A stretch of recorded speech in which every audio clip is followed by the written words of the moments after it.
Assalamualaikum warahmatullahi wabarakatuh. Perkenalkan, nama saya Joko Tessa, NIM P0512221101, kelas 2B keperawatan. Baiklah, di sini saya akan menjelaskan materi tentang keracunan makanan. Langsung saja dengan pengertian. Keracunan makanan adalah gastroenteritis akut yang disebabkan oleh konsumsi dari bahan makanan atau minuman yang mengandung mikroorganisme, patogen atau racun atau jenis zat kimia beracun, yang mengatakan bahwa keracunan makanan adalah gejala yang disebabkan karena mengkonsumsi makanan yang beracun atau terkontaminasi bakteri atau mikroorganisme. Gejala yang paling umum adalah sakit perut, pusing, muntah, dan diare.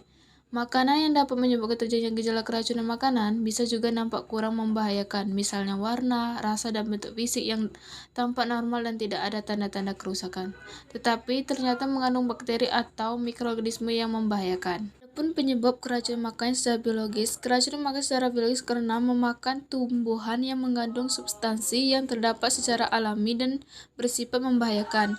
Ada beberapa spesies jamur beracun seperti Amanda flowers dan Frosa yang dapat menyebabkan sakit dan juga dapat menyebabkan kematian.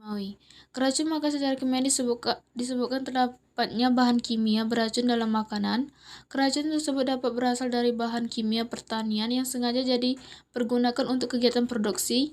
Penggunaan pembasmi rumput dan insektisida sangat penting untuk memperoleh hasil yang baik, tetapi beberapa dari senyawa ini dapat membahayakan jika digunakan tidak sesuai dengan aturan karena dapat bersifat toksis jika dikonsumsi dalam dosis yang tinggi.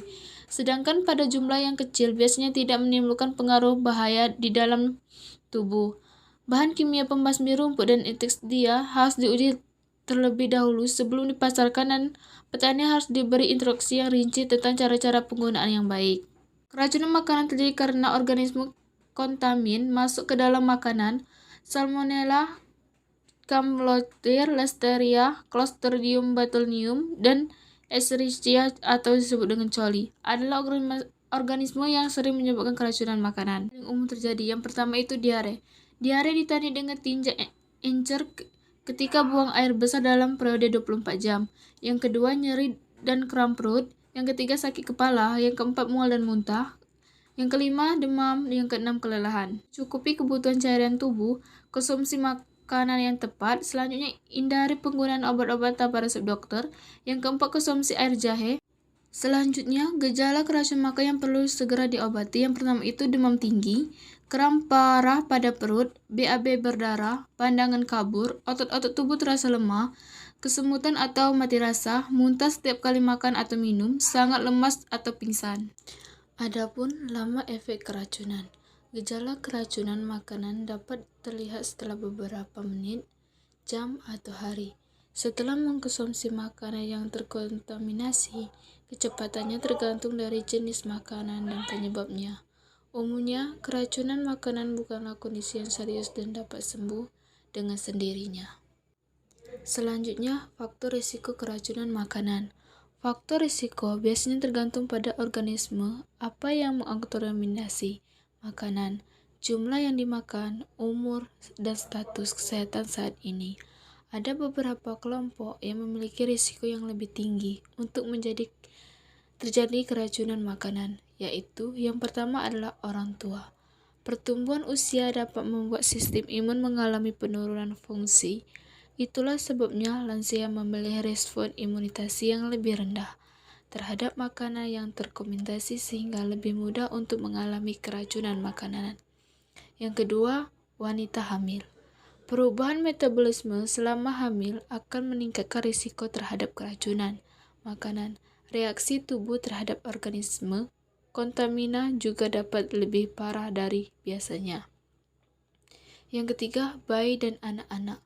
Pada masa anak-anak, sistem imun belum sepenuhnya berkembang layaknya orang dewasa, sehingga respon terhadap ajaran organisme kontaminan juga dapat lebih parah dari biasanya.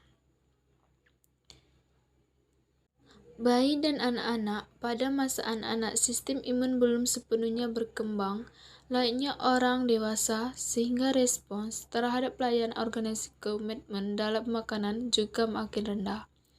Penyakit kronis.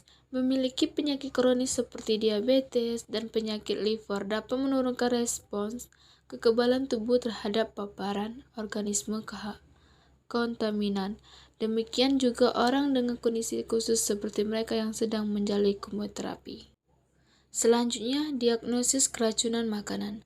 Keracunan makanan dapat didiagnosis berdasarkan riwayat makanan sebelumnya, gejala dan tanda yang muncul pada pasien. Dokter juga menilai tanda-tanda dehidrasi yang dapat memuncul setelah pasien mengalami keracunan makanan. Pemeriksaan darah rutin, fases rutin, parasit fase, serta kultur bakteri fases dilakukan untuk mengkonfirmasi penyebab keracunan makanan. Dalam beberapa kondisi keracunan makanan dapat menyebabkan dehidrasi, sindrom uremik hematolik, atau komplikasi lainnya. Namun, komplikasi serius yang terjadi karena biasanya keracunan makanan hanya berlangsung dalam waktu singkat dan kebanyakan orang sembuh tanpa mengalami komplikasi. Baiklah, itu tadi materi yang sedikit saya jelaskan. Apabila ada kurang atau salah, saya mohon maaf.